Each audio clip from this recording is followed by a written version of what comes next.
And ಇನ್ನು ಆ ಮಾರಾಟಕ್ಕಿರುವಂತಹ ಗಿಳಿ ಒಂದು ಲೈವ್ ಶೋ ಅಲ್ಲಿ ಕುತ್ಕೊಂಡು ಸೌಜನ್ಯ ಕೇಸ್ನ ಪ್ರಮುಖ ಸಾಕ್ಷಿ ರವಿ ಪೂಜಾರಿ ಗರ್ಭಕೋಶದಲ್ಲಿ ಕ್ಯಾನ್ಸರ್ ಆಗಿ ಸತ್ತು ಹೋಗಿದ್ದು ಅಂತ ಹೇಳ್ತಾನೆ. ರವಿ ಪೂಜಾರಿ ಆತ್ಮಹತ್ಯೆ ಮಾಡ್ಕೊಂಡಂತ ನಿಮ್ಗೆ ಯಾರು ಹೇಳಿದ್ರು? ಗರ್ಭಕೋಶದ ಕ್ಯಾನ್ಸರ್ ಇತ್ತು, ಆ ನೋವನ್ನ ತಾಳಲಿಕ್ಕಾಗದೆ. ಅಲ್ಲ ಗುರು, ಗಂಡಸರಿಗೆ ಗರ್ಭಕೋಶ ಆದ್ರೂ ಇರುತ್ತಾ? ಅಂಡ್ ನಲ್ಲಿ ಸೌಜನ್ಯ ಪ್ರಕರಣಕ್ಕೆ ಯಾರು ಇದ್ ಮಾಡ್ತಾರೆ ಅವರೆಲ್ಲ ಆತ್ಮಹತ್ಯೆ ಮಾಡ್ಕೊಂಡು ಅವರ ಸತ್ತು ಬಿಡ್ತಾರೆ. ರವಿ ಪೂಜಾರಿ ಆತ್ಮಹತ್ಯೆ ಮಾಡ್ಕೊಂಡಂತ ನಿಮ್ಗೆ ಯಾರು ಹೇಳಿದ್ರು?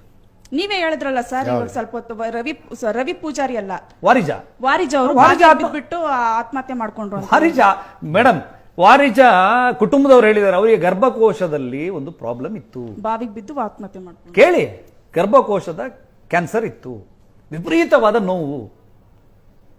ಅವರು ಪ್ರತಿದಿನ ಬೇರೆ ಏನೋ ಬಹಳ ಸಂಕಟ ಪಡ್ತಾ ಇದ್ರು. ಆ ನೋವನ್ನ ತಾಳಲಿಕ್ಕಾಗದೆ ಬಾವಿಗೆ ಧುಮುಕಿ ಆತ್ಮಹತ್ಯೆ ಮಾಡಿ.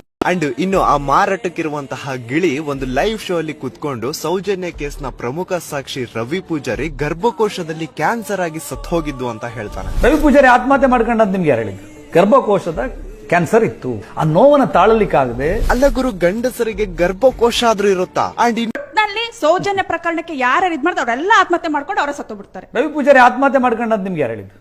ನೀವೇ ಹೇಳಿದ್ರಲ್ಲ ಸರ್, ಇವಾಗ ಸ್ವಲ್ಪ ಹೊತ್ತು ರವಿ ಪೂಜಾರಿ ಅಲ್ಲ, ವಾರಿಜಾ ಅವರು ಬಿಟ್ಟು ಆತ್ಮಹತ್ಯೆ ಮಾಡ್ಕೊಂಡ್ರು. ವಾರಿಜಾ ಮೇಡಮ್, ವಾರಿಜಾ ಕುಟುಂಬದವ್ರು ಹೇಳಿದಾರೆ ಅವರಿಗೆ ಗರ್ಭಕೋಶದಲ್ಲಿ ಒಂದು ಪ್ರಾಬ್ಲಮ್ ಇತ್ತು, ಬಾವಿಗೆ ಬಿದ್ದು ಆತ್ಮಹತ್ಯೆ ಮಾಡ್ಕೊಂಡು. ಕೇಳಿ, ಗರ್ಭಕೋಶದ ಕ್ಯಾನ್ಸರ್ ಇತ್ತು, ವಿಪರೀತವಾದ ನೋವು. ಅವರು ಪ್ರತಿದಿನ ಬೇರೆ ಏನೋ ಬಹಳ ಸಂಕಟ ಪಡ್ತಾ ಇದ್ರು. ಆ ನೋವನ್ನ ತಾಳಲಿಕ್ಕಾಗದೆ ಬಾವಿಗೆ ಧುಮುಕಿ ಆತ್ಮಹತ್ಯೆ ಮಾಡಿ.